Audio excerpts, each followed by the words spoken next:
he wants to. They go for the Ziggs. They do ban the Yorick here, so there's still the Cassante for Keen. And for the side of aiming, there's still Mel available. We've seen him play Mel with these kill bot lanes. In fact, he was one of the first to play Mel bot lane. It can reflect the Encore to great effect. The arrow as well. Yeah, so a lot of power there. So I could see KT going for that in the bot lane, especially since the AD carry options are limited. For Genji, do you just take Sante here, or are you looking for jungle? Nocturne's still available. Ooh, Nocturne would be pretty strong. Buy also. They are just going to secure the Sante for now. No, never mind. They go for the Nocturne. So they were deciding between those two. They go for the Nocturne. They don't want to give it over to KT, which makes sense given that you want to protect your bot lane. And it also makes the Galio's life difficult when the darkness comes down. Yeah. Are KT going to go Mel in this situation? Look at the Corki instead. I mean, it does have the mobility. Maybe they're thinking Mel immobile, even with a rebuttal, is just a bit too easier for target for the Nocturne and Galio. So they go for that instead. And now a jungle pick to come through because there is the Vi, there is the Wukong. I feel like these are kind of solid engage options. I think Wukong kind of fits, just because you get to scale up alongside the Nocturne. You don't need to be as worried about it. This is another one, and you can sap the resistances from the Galio. I actually kind of like the Trundle for that reason. Cuz is also someone that just does really like to play the Trundle. Stall out plays. If Genji are going in aggressively, you can kind of pillar the backline as they're coming in, and you can focus on whoever's dove in. If you think about the composition of KT, they have a lot of poke between the Jace and the Corki. And we're seeing the Trundle as something that can potentially provide that peel to get them away. It's going to be Keen on the Vayne into the Jace. So not the Vayne into a melee matchup we've often seen, but definitely a pick that can... As we get onto the Rift for game number 2.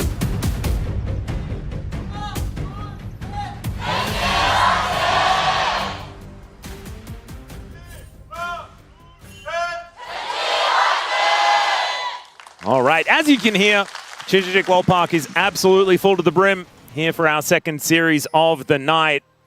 And I think both sets of fans would be pretty keen to just get more out of this series. And that'd be nice. I'd also just like to see KT with a little bit more fight. As yes, they were able to get 2 turrets in the last game, but maybe some more than that would be good. I do think you said both teams pretty keen. I think Genji's a little bit more keen. Just inherently?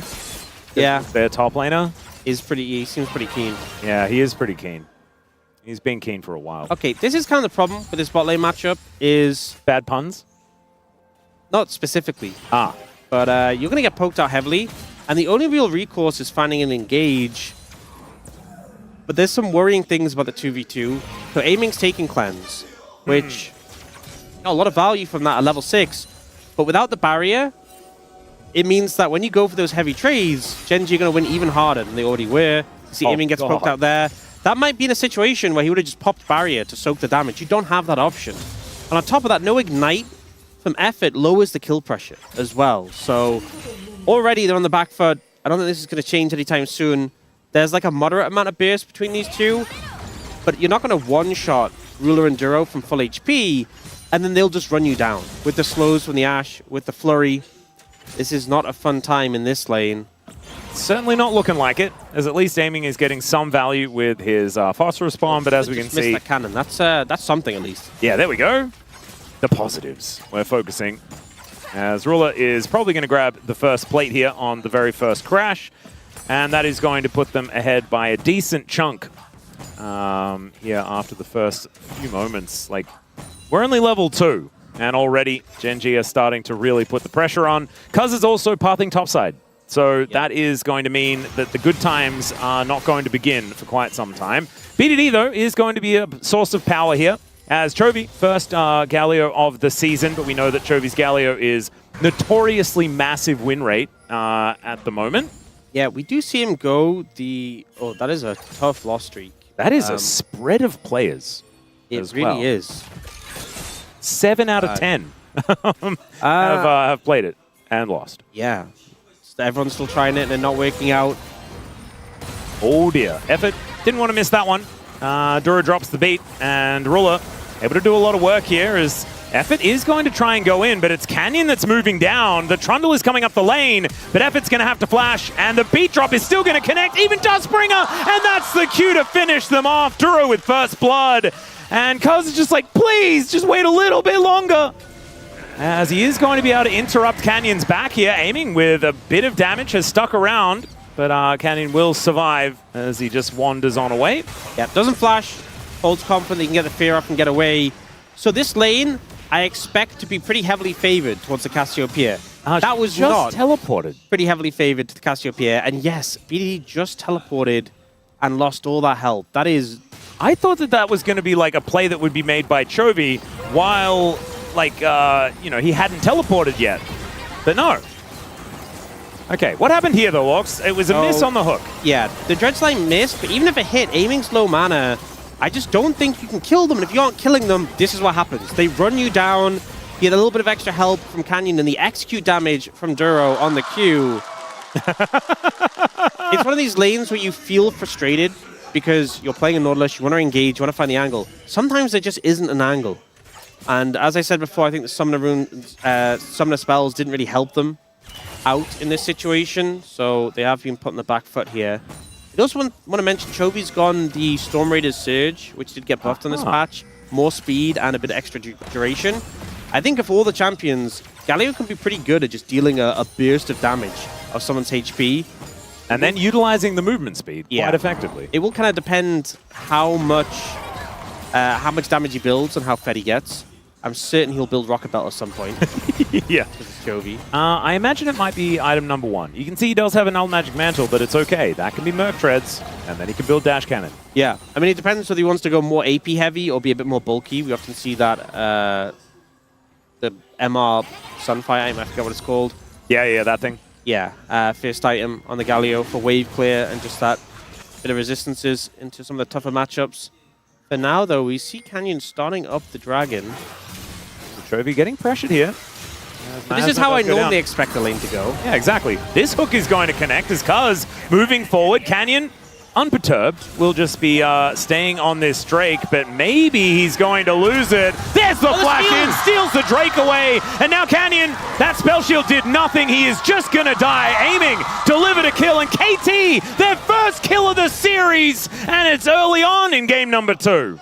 Big reward there. Cuz able to get that kill, able to pick up the Dragon and the Scuttle Crab. He's in a fantastic position, considering a bit of a slow start for KT in the bot lane in particular. Now looking for Chovy, he's so low. Oh dear, there is the Subjugate, and yeah, he's just going to go down. Cuz able to pick it up even after the flash, and that is multiple wins all over the map here for KT. That's the start you need. And they see Canyon on it, they see him low. The fact he pillars him away from the Dragon, because the Dragon's health was low enough that one Auto and a Smite would have secured it for Canyon, but he pillars him, separates him from the Dragon. Beautiful pillar placement. And then here as well, gets the bite off, can't flash auto attacks. Yeah. Just some beautiful play. Honestly, okay, here's my spiel, right? All right, please, spiel me. People think of Trundle as a pretty straightforward champion, and he mostly is. As Keen nearly gets one shot. Wow. But there's one thing with Trundle is the pillar placement. If you're precise with it, you can get like just massive airtime if they're close to the center of the pillar. And I feel like when you see pristine pillar placement, it's such a hard thing to do when people are moving around. You can interrupt dashes with it, which is crazy, not easy to do. So it's the same as Anivia Wall, right? Like any terrain placement can be used like that. Yeah, and the thing is, so I think Trundle has a low skill floor, but I think the skill ceiling is so high, because if you were just like flawless with these pillars, you'd be on another level. And Cuz demonstrating that with the divide for Canyon and the Dragon. I mean, we did have Trundle support for exactly that reason. The only thing Trundle support did was pillar. Yeah. Would you believe I was a Trundle support enjoyer back in the day? I would absolutely believe it, because everyone had to be, because everyone had to play it. It was pretty common, and we can see why with Cuz's play.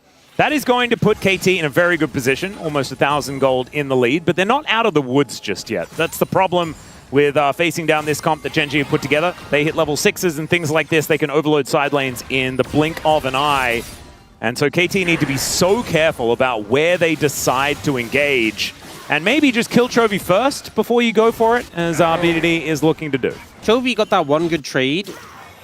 Didn't really change the state of the lane. Oh dear, he got yelled at as the Twin Fang is going to come on through. Justice Punch moves you closer to the bad guys for a few moments, and that is enough moments for BDD to get a solo kill against Chovy and grab the plates. That's going to be a 1,000 gold lead here for the Casio earlier on in the game, and we've seen Casio bans throughout the day, and you can see why. As the hook comes down, the observers don't even want to watch because they were worried about what was going to happen. As it turns out, it's just disengaged. Yeah. All right, Jonas. Still hard to find the angle, and the Nautilus staying in melee range against the CC that Ruler and Dura have now is dangerous.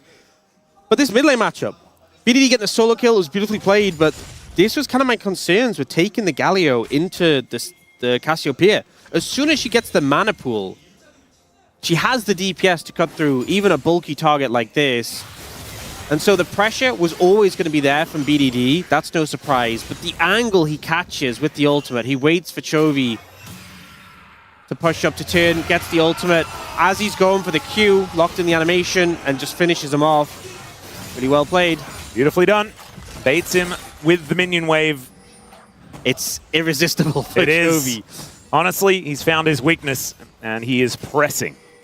So really well played. 1-0-1 for the Casio, 1-0-1 for the Trundle as well. The KT mid jungle is something that we've spoken about ad nauseum, and it is looking real good here in this game. You know, regarding the Vayne, I feel like Keen's had some rough Vayne performances over his time. I feel like there's a lot of picks that Keen has played that I've just only had good things to say about, and he's had such a wide champion pool, such a diverse range of styles. But the Vayne has been one where he's had some games that haven't really gone his way, but he did have a recent one this season, which did go pretty favorably, which I think has sort of rebuilt that confidence to pick it. So far, though, I mean, this isn't a lane that sort of shines as much as some others for the Vayne, but I was thinking that maybe post 6, you have potential all-in angles with the ultimate. So far, Perfect doing pretty well in the matchup. We saw that earlier trade that went favorably, but he's ahead in farm and hasn't given any windows to Keen to make use of that exhaust. You gotta remember as well, Perfect's gone the Storm Raider Surge. A squishy champion like a Vayne, you can easily proc it and just run away. Yeah, or run her down, which is another option that he might have. KT looking for an angle here as the Drake has spawned. Two pretty exciting first Drakes as we have the Hextech into Infernal. The likelihood of a Chemtech Dragon again is quite high, or an Ocean, not necessarily the most enthralling, but there still could be a Cloud Soul, so it could be saved. That's the problem when you see the early Hextech Infernal, is the chance of getting a weaker soul is about 50-50 now. Yeah. And KT haven't put the priority on the Dragons. Would love to see something strong here. Well, the arrow is going to fly on through. There's the Encore catching two as well as the beat drop comes down, and there's the heroic entrance. The Dragon's stolen away, but it's still PDD with a lot of damage. Does manage to lock down one, but the rest of Gen G are getting the work done. The Winds of War coming down, but aiming is free hitting. Duro is dead, and Chovy just has to vacate. It's a 2 for 3 in favor of KT, but at least Gen G get a steal. And if Chovy survives, which he will, it's only Effort, and Effort may even die as the Colossal Smash is likely to come on through. Effort? Well, the Winds of War are going to come on through there. There's the flash, and you cannot flash the auto attack. And Chovy knows that very, very well as he takes down Effort. So it ends up being a 3 for 3, but it's Gen G securing the Dragon Steel. With how this fight started, I thought this was just going to be Gen G cleaning up. But a big factor was aiming just free hitting the whole time. So the engage comes in, Duo with the follow-up, and Canyon as well. This CC chain onto this Cassiopeia and Trundle is pretty devastating. Because survives a while because of the King's Tribute from coming in from the Dragon, and then it's still aiming free hitting on the side though. Yeah. And he's just getting the damage down, was able to pick up the bot lane off Gen G, and then this play... Effort's just like, aiming, come and get the kill, buddy. Aiming's like, already back. He's the gold in the bottom lane. He's not missing his chances. Effort gets punished there. Flash is a little late as well. All in all, despite the Dragon Steel and the impressive engage from Gen G, Ruler may die. As the anchor is going to go wide. The pillar also blocks for him, so it helps him out in some regard. But the gold that was given over, 3-0-1 now for aiming, and he was on the back foot for a lot of the laning phase. is now in a pretty prime position. Oh, the dash misses. Paranoia does come on through, but unfortunately, the terrain is in a pretty awkward spot.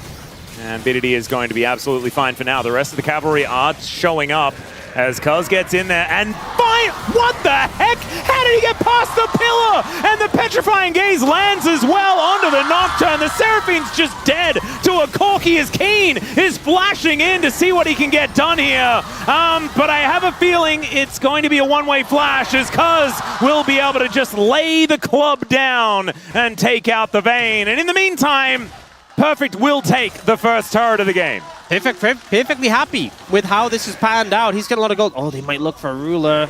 No, he's away. He's fine. So, I do have an explanation. Please. For what happened, and we'll see it when the footage comes up. But essentially, Cuz's pillar, or the little outhouse, is pretty small. It is. It's a kennel. It's a kennel, by the way. Okay. Yeah. It's where Aiming's Corgi sits. As Beat Drop comes through, gets both of the summoners out of Aiming here in combination with the Enchanted Crystal Arrow. And Perfect is just flashing in. He goes to the skies. He walks past the Encore. He's backstage against Gen G, and he'll pick up a double. Beautifully set up there by Perfect. And this has kind of become his hallmark. Finding times to roam down, set up plays when he has the priority. Delivers a kill to his teammates and cleans up one himself. He's very generous sharing with the rest of his team. But a 4,000 gold lead now for KT. With how game one went, this series could have just felt doomed, but they're able to bounce back in a massive way. So the play going on mid happens in the meantime, but they just kind of one-shot. Aiming one-shots Duro here, not much you can do. This is the play later that we just had, where Aiming is able to dodge away from the CC. And then Perfect has found this window to come in, and he gets behind the Encore, knocks the Seraphine in, kills the Ashe. Oh, counter engage. Opportunity here for KT is already Gen G doing a lot of work. They take down BDD first, and now Keen. It is the final hour. They're looking to lock down Cuz, and he gets caught by Duro. And that is the Vayne locking down her second of the game. Gen G not going to go down without a fight, as that gold lead is almost halved. It's been non-stop action in this game, and Gen G finding a way back in, finding an angle to punish with the Vayne. More than a kill a minute in a Gen G series is not what I was expecting. Okay, Keen is very dead. He's extraordinarily dead. I don't even know if the ult was needed, but you know what? Why not? Well, he just wants to make things interesting for those who are Vayne spotting today. We'll get a replay of this fight starting out. The ult dodged away by Keen there, hiding out of the miasma, able to tumble and get more damage down. And at this point, Cuz and Effort, no, they just don't have the damage to follow through on this fight. The root from Duro, though, sniping Cuz there, pretty beautiful. And then here's the payment. Here is the tribute. You get the pop off a little bit, and then the Vayne gets squished like a bug. Yeah. Wasn't a whole lot that he was able to do there, and still 2,000 gold is the lead that Perfect has just by himself against that Vayne on the top side. KT still in a pretty commanding position here in this game. And the Drake is now live. It looks like Canyon might just be able to take this one. KT not very interested in the Ocean Soul. Not the highest priority, that's for sure. And it's only a second dragon. Yep, Rift Herald going to be more on their minds. That looks to be what they are going to take down, because only just starting it up now. But the Trundle, very, very happy to just hit a Rift Herald for a little while and get all of his health back when she dies. We're approaching a point where Aiming is really going to be online. Has that Moon Mana already. It's not stacked quite, but he's going to be super strong. BDD as well. 7 stacks on the Rod of Ages, and the Seraphs is almost completely sacking. So both the mid and AD carry for KT going to really be online in just a few moments. Yeah, not to mention Perfect is already extraordinarily fed. They're going to take this turret down in the mid lane, and that is the entire outer ring now just destroyed. Ruler gets poked down to half health before anything's even really happened, and they're looking to continue this siege. The triple grubs, this time being wielded by KT, working out beautifully here at 17.5 minutes, as Keen will get a tower in the bottom lane. Nicely done. Something at least to take away from this, but KT just putting down so much pressure, making use of the Herald. And when you compare the value achieved by that Herald versus the second dragon, the Ocean Dragon for Gen G, very clear that KT came out pretty far ahead on the back of that.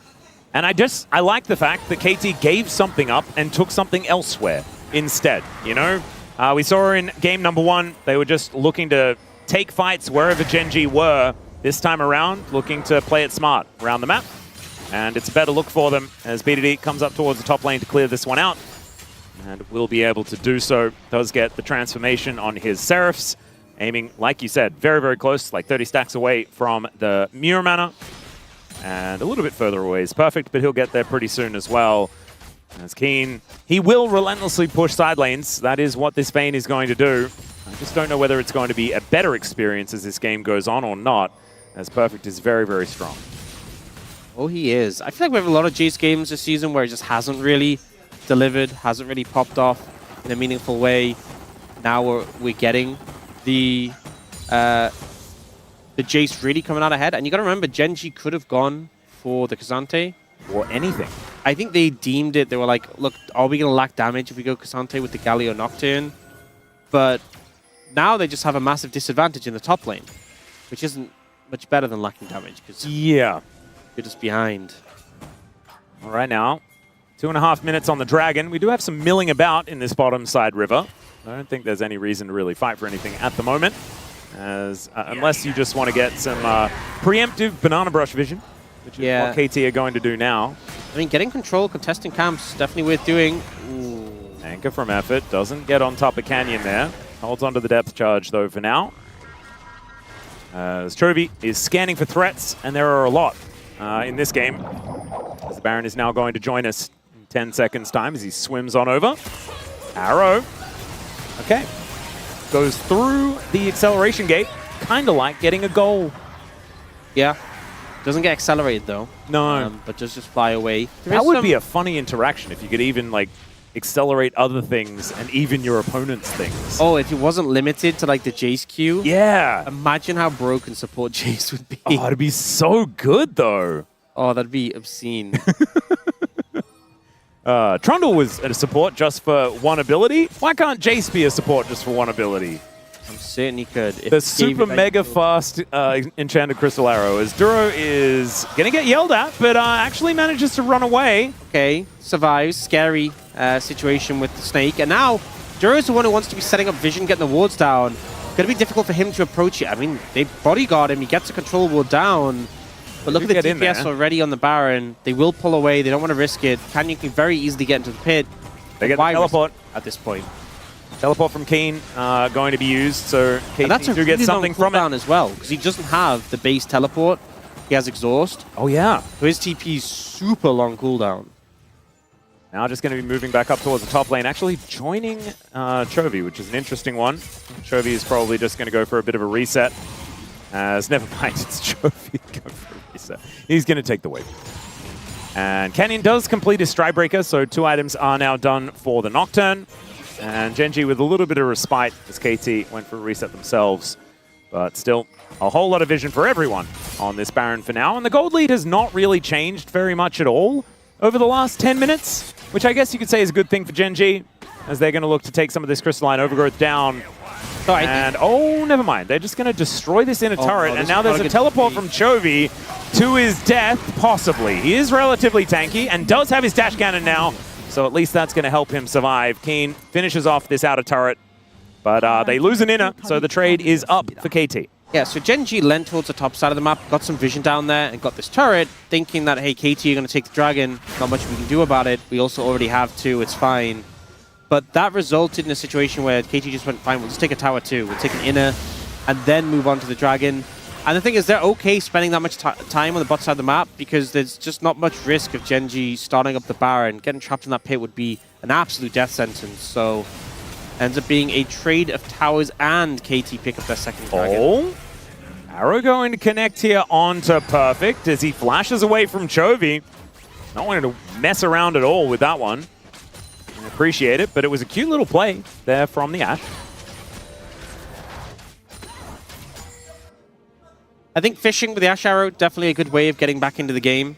But obviously, every time you don't land it, that's a period of time you're going to have to go without it. That's it. If you're not able to make the play, get the kill. The flash, at least, is something to pick up on, so that's a positive. Might be able to make a play against a Jace in a side lane, perhaps? Yeah, definitely an angle with a Nocturne. That's a viable strategy. Right now, though, KT is setting up vision around the Baron area, and they can honestly just poke. on the back of the Corki and the Jace. They are moving perfect over, and they're clearing out a lot of this vision that Gen.G worked so hard to put down. Yeah, and they haven't actually found this ward in the red pit as well, so they're going to see Canyon moving over. They do get the Scryer's Orb down, as this Baron going down lower and lower. Gen.G are all grouped up, and it looks like KT, they don't want to risk this as the Baron almost fully resets, but Gen.G are actually just going to pick up the aggro. And now the miasma is down, no tumbling for Yukine as he walks off, flashes away, and will be able to get himself to relative safety. Now the Baron belongs to KT, as they're the ones that hold on to the aggro.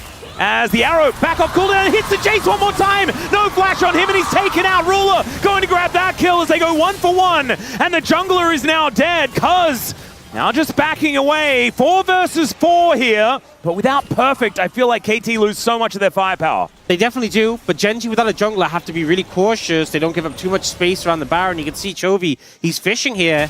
Oh, well, that's very aggressive. Wow, yeah, that was certainly an aggressive move. Flashes out of the way of the anchor. Cuz is there with a pillar though. Keen shows himself. Let's see whether Chovy can actually escape as the heroic exit is denied. There's a Nautilus. He has all the CC he could ever want. And with Canyon dead for another 8 seconds time, Chovy now freshly taken out. No ulti, no teleport. This could just be a free Baron over to KT unless Gen.G can find some absolute heroism. Yes. But I don't think it's going to happen. Let's see whether they can find it as a bunch of buttons are pressed and Cuz just lines it up and puts it in. Canyon didn't even have ult, so just no way he can get there in time. A big mistake from Chovy, if I'm being honest. Didn't expect to see that many people there, and on the Galio, you just cannot escape from a Cassiopeia who's running you down. Keen gets caught by the miasma. BDD making a huge impact there. And in the ensuing play, Gen.G are like, he is a flashless Jace, we can target him. It's good arrow from Ruler, but look how quickly the damage comes down on the Canyon in reverse. Just gets shredded. This is kind of the strength of KT's composition. Someone dives in, you focus them down so quickly. And then here, Chovy didn't think there was as many people here. And you could tell this caught him off guard. The BDD was there just to put damage down. He flashes the dredge line. But the ult gets stopped, but you can tell he's a bit panicked because he ults Keen, which means he would have moved about 2.5 meters. Yeah. Even if it'd gone off. And for those unfamiliar with metric terms, that's not very far. Yeah. That is definitely not very Just to go on with a conversation from the previous series. Yes, it was not very far at all. KT now setting up for a bit of a siege, utilizing their Baron as the arrow, this time not going to find Perfect. Yeah, 3 out of 3, not gonna happen. As Perfect manages to dodge that one. The inner turret going to fall in this top lane. That is the entire inner ring removed.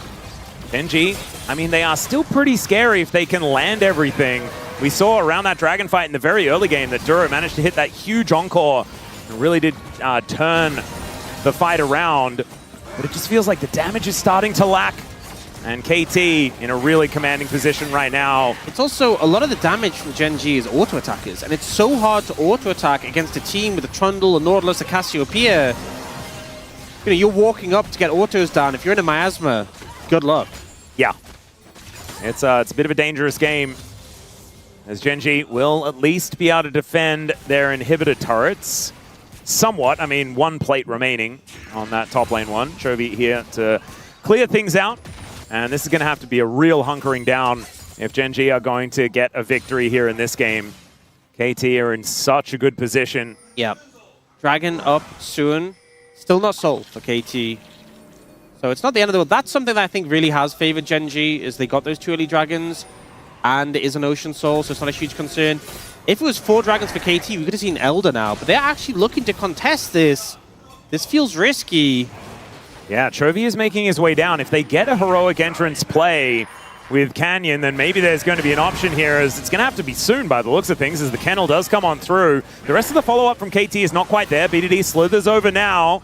So they get information with the Hawkshot. Perfect on that angle, but that, oh my goodness. Duro's health bar just gets halved as the arrow is going to sail by BDD. Chovy looks to go in, but they're a little bit split with the decision. Paranoia goes down, and it looks like Gen.G will just cut their losses. The correct call. I don't hate that Gen.G fished for a play there. I think if you found the right angle, then go for it, absolutely.